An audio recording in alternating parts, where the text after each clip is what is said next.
अगर आपने स्कैम 1992 देख ली है और साथ ही साथ अगर आपने बिग बुल भी देख ली है तो आपको पता ही होगा कि स्कैम 1992 और बिग बुल में एक कैरेक्टर बहुत पॉपुलर था और साथ ही साथ उसके बारे में बहुत लोग बात करते हैं। इवन डेट कुछ कोई बात करता है, कोई बात बोलता है, कोई बोलता है कि ये कैरेक्टर कौन है, इसको पद्मश्री क्यों दिया हुआ है, ये अब कहाँ है, दुनिया भर की बातें। तो इन मैडम का नाम है सुचित्रा दलाल एंड ये एक जर्नलिस्ट हैं। इनका जो पैट्रियोटिक कैरेक्टर है इन दो एक्टर्स ने निभाया है, Shreya Dhanwanti and second character big bull में लीना डिस्कर्स।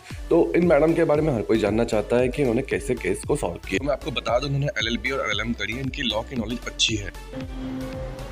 तो जब तक वो पैसा ब्रोकर के अकाउंट में है, वो उस पैसे को कहीं पे भी इन्वेस्ट कर सकता है। करेक्ट, सब यही करते हैं। सब don't look at me like that, मैं भी करता हूँ, but I make sure I don't break the trust of the system. मैं उसका संतुलन नहीं बिगाड़ता।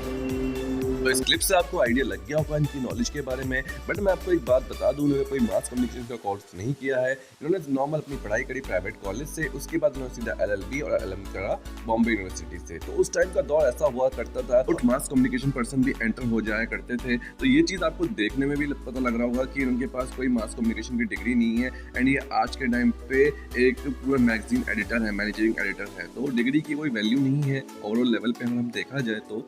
पर यही चीज़ है कि सुचित्रा दलाल को इतना फेमस किसने करवाया एंड वो कौन था पर्सन जिन्होंने इनके ऊपर सपोर्ट रखाया और इनको पद्मश्री दिलवाया। तो अगर सुचित्रा दलाल के बारे में अगर कोई बात करता है, ये आज के टाइम पे भी ट्विटर पे एक्टिव हैं, कोई लोग उनसे रिक्वेस्ट करते हैं तो ये रिक्वेस्ट में हेल्प भी करती हैं। अभी इन्होंने हर्षद मेहता के अलावा केतन पारिक का 2001 में स्कैम पकड़ा था, उसके बाद भी ये अडानी के ऊपर या किसी चीज़ के ऊपर ये अपने आर्टिकल्स लिखती रहती है जहाँ भी इनको लगता है। बट इन्होंने हर्षद मेहता के केस को बहुत डीपली पकड़ा था और इसमें उन्होंने काफ़ी अच्छी अपनी भूमिका निभाई थी। इवन डेट अगर वो इस फ्लॉ को नहीं पकड़ती तो उनके पीछे ना पॉलिटिक्स पड़ती ना कुछ होता। पर कई लोग इनको हीरो मानते थे हर्षद मेहता को, उसके अगेंस्ट जाकर ये सब चीज़ करना बहुत बड़ी बात है। इन्होंने एक एक चीज़ की डिटेल का ध्यान रखा, इवन डेट फॉलोअप्स लिए, उनकी रिकॉर्डिंग्स भी इन्होंने सारी रखी। तो ये चीज़ एक देखने वाली बात है कि जर्नलिज्म का एक जो पैशन है, और इन्होंने हमने सीरीज़ भी देखी होगी तो इन्होंने बोला था कि मैं ये बिज़नेस के लिए नहीं कर रही हूँ, ये मेरा पैशन है जर्नलिज्म पे। और जिस पे हर्षद मेहता ने इनकी बात को काटते हुए कहा था कि हर चीज़ बिज़नेस है, आपका टाइम अच्छा था, आपका लक अच्छा था, आपका सोर्स का टाइम अच्छा था। तो इवन डेट हर्षद को भी पता था कि इसके पीछे कोई सोर्स इन्वॉल्व है, कोई अकेले तो कुछ नहीं कर सकता है। आज के टाइम पे भी अकेले हम करना चाहें तो कुछ नहीं कर सकते हैं, हमें टीम तो चाहिए ही होती है। एंड इवन डेट हमने देखा था कि सुचित्रा ने अभी तक अपने सोर्स को रिवील नहीं किया है, आज तक भी वो किसी अपने सोर्स को प्रोटेक्ट करना जानती हैं। ये चीज़ उन्होंने कही थी, तो वो उन्होंने अपनी जो बुक है द स्कैम, उसमें भी उसका नाम DT रखा हुआ है, डीप थॉट। बाकी सबके नाम मेंशन किए हुए हैं बट उसमें उनका नाम मेंशन नहीं किया है। इनमें उनकी जो हेल्प है सबसे ज़्यादा DT ने की है। Hello mister Mehta, speaking. This is Suchitra Dalal. Is this a good time to talk? Depend करता है ये कॉल कंस्ट्रक्टिव है या डिस्ट्रक्टिव। हर्षद के ऊपर बड़े बड़े नेताओं और पॉलिटिशियन का सपोर्ट था, फिर भी उसके बावजूद अगेंस्ट जाकर इतनी सारी चीज़ें इन्फॉर्मेशन के खिलाफ लिखना और उनके खिलाफ पूरे सिस्टम को इनकी तरफ एक तरफ कर देना, ये मैडम ने करके दिखाया है। And that's why he deserve Padmashri. And उसके अलावा उनकी मदद जो है उनके पार्टनर देवाशीष बासु ने करी है। ये प्रोफेशनली CA हैं और ये उनके साथ टाइम टू टाइम खड़े रहे थे और इनमें इनका जो कैरेक्टर था वो काफ़ी फनी लग रहा था देखने में। वीडियो आप देखिए, आपको भी मज़ा आएगा। अरे इन भाई साहब ने बोला, नहीं तो हमें क्या मतलब है, हमारे डिपार्टमेंट की तो बात ही नहीं है। वही तो। वैसे आपका कौन सा डिपार्टमेंट? PR HR। हाँ वो कुछ ही दिन हुए ना ज्वाइन किए।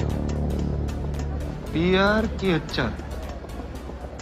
HR। मैं देखा था कि कैसे ये साथ में मिले, कैसे इन्होंने साथ आए एक साथ इस सेबी के थ्रू एंड साथ में रहे।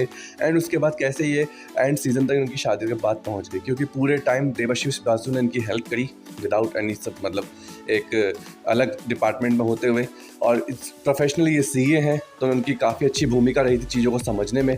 एंड सुचित्रा के साथ उनकी केमिस्ट्री काफ़ी रंग लाई। बट आज भी लोगों के मन में सवाल है कि ये DT कौन है एंड ये कहाँ पर है। अगर हर्षद ने फ्रॉड किया तो SBI भी कोई दूध में धुला हुआ नहीं है। They are also vulnerable. Yeah, and possibly guilty also. But what now? I don't know यार, why you asking me? Do something ना, I really don't have time. Suchitra women empowerment को आगे बढ़ाने वालों में से भी है। इस वीडियो को देखकर आपको लग जाएगा अंदाजा। Always wanted to ask you a question, sir. आपका कॉमन मैन हमेशा मैन क्यों होता है? Why not a common woman? You see, a woman cannot be common. women are always special, Sure. right? I think I सारे level को जांच करते हुए इतना ही पता लगा कि सुचित्रा दलाल को हर्षद मेहता से कोई पर्सनल दुश्मनी नहीं थी, बट ये था कि केसेस में ऐसा इन्वॉल्वेंसी आ गया था कि मेहता को एक्सपोज करना ही पड़ा, और ये वीडियो आपको समझ में आ He was the first real big star of the stock market, okay? Because for a year and a half, everybody who followed him made a lot of money, and that creates a lot of loyalty, fan following. He was the first ever broker to feature on the covers of so many magazines. में NHBC bank के बारे में भी सारी बातें रखती हैं, Alexis car के बारे में बोलती हैं। किसी की लेक्सस कार होती नहीं थी, तो जब हर्षद मेहता की very expensive 40 lakh Lexus car SBI में गई, तो वो सिर्फ कार देखने के लिए बहुत सारे लोग। अपनी द स्कैम बुक में भी उन्होंने साफ साफ मेंशन किया है कि हर्षद मेहता ने जो ये फ्लॉज थे वो इन्वेंट नहीं किए थे, उसने उन चीज़ों का फ़ायदा उठाया, जबकि हमारा जो बैंकिंग जो सूखा सिस्टम था उसकी वजह से उन्होंने बेनिफिट उठाया। ये चीज़ उन्होंने क्लियरली मेंशन करी है। मतलब ये है कि वो अगर चाहती तो एलिगेशंस लगा सकती थी, बट वो प्रूव और फैक्ट के अकॉर्डिंग उन्होंने ये बात जाहिर करी कि हर्षद मेहता ने स्कैम तो नहीं किया है, बट उसने जो लूप होल्स है जिनका फ़ायदा सब उठा रहे थे, like Citibank, also even that उनका DT टीप ठोट, उन्होंने वो भी लिखा है कि वो भी उसका फ़ायदा उठा रहा था। तो बट ये था कि point out of the politicians at CBI Harshad को बहुत बुरी तरह हरास किया गया, ये चीज़ उन्होंने लिखी है। तो ये चीज़ की बात हमने स्कैम 1992 में भी देखी थी कि जो सिस्टम्स का फ़ायदा सब उठा रहे थे, वो चीज़ की बेनिफिट उसने हर्षद ने भी किया था, पर हर्षद एक बड़ा स्टार बन गया था, उसके पास बड़ी एसेट्स हो गई थी, तो ये चीज़ किसी को समझ नहीं आ रही थी। इवन दैट नेताओं को वो धीरू भाई जितना बड़ा हो गया था ऐसा लोग कह रहे थे, पर ये था कि ये सब चीज़ किसी को समझ नहीं आ रही थी, और बस ये था कि हर्षद मेहता को अब डाउनफॉल करना था, और यही चीज़ को प्रेडिक्ट करते हुए उन्होंने हर्षद मेहता को गिराया है। ये सारी बात उन्होंने लिखी हुई है ओवरऑल लेवल पे, आप देख सकते हो। स्कैम 1992 अगर आपने नहीं देखी है तो मैंने प्लेलिस्ट अपने उसमें डाल दी है नीचे डिस्क्रिप्शन में, आप वहाँ से जाके चेकआउट कर सकते हैं। तो ये सारी चीज़ उन्होंने क्लियर कर दी है। तो मेरे हिसाब से इनकी कोई पर्सनल रिवाइवरी नहीं थी। हाँ, डीप टोट की बात की जाए तो वो कोई पर्सनल बंदा हो सकता है, उसके ऊपर मैंने रिसर्च करी है, काफ़ी सारे नाम आ रहे हैं, पता नहीं कौन है क्या है, इसके बारे में मैं आपको अगली वीडियो में डिटेल में बताऊंगा। पर यह है कि सुचित्रा दलाल की कोई इनसे पर्सनल दुश्मनी नहीं थी, इन्होंने सिर्फ और सिर्फ जो फैक्ट्स थे उनको देखते हुए रिपोर्ट फाइल करी थी, और वही इन्होंने मेंशन किया हुआ था। इवन डेट इन्होंने ये भी कहा था कि हर्षद मेहता को कोई एक लायर नहीं है, उसने सिर्फ सिस्टम के लूप होल्स का फ़ायदा उठाया है। वो आज भी इंटरव्यू आप निकाल लो कोई, तो उसमें यही बात बोलती है, और यही सारी बातें उन्होंने कन्फर्मेशन में भी रखी हुई है। बट हाँ, वो केस के पीछे बड़ी भावुक हो गई थी, भावुक इन द सेंस क्योंकि पहला केस था, वो चाहे SBI चेयरमैन से बात करनी हो, इवन डेट वो हर्षद मेहता से भी कन्फर्मेशंस लेती थी, बट उनको जो सपोर्ट्स में थे देवाशीष बासु थे, साथ में डीप ठोट थे, and even that politician and CBI ने भी काफ़ी खुल के इस केस को खुलासा करने में हेल्प करी। तो आई होप आपको ये वीडियो अच्छी लगी। वीडियो अच्छी लगी तो चैनल को सब्सक्राइब कर ले, और मेरे इस वीडियो में ऐसे ही बने रहे। धन्यवाद।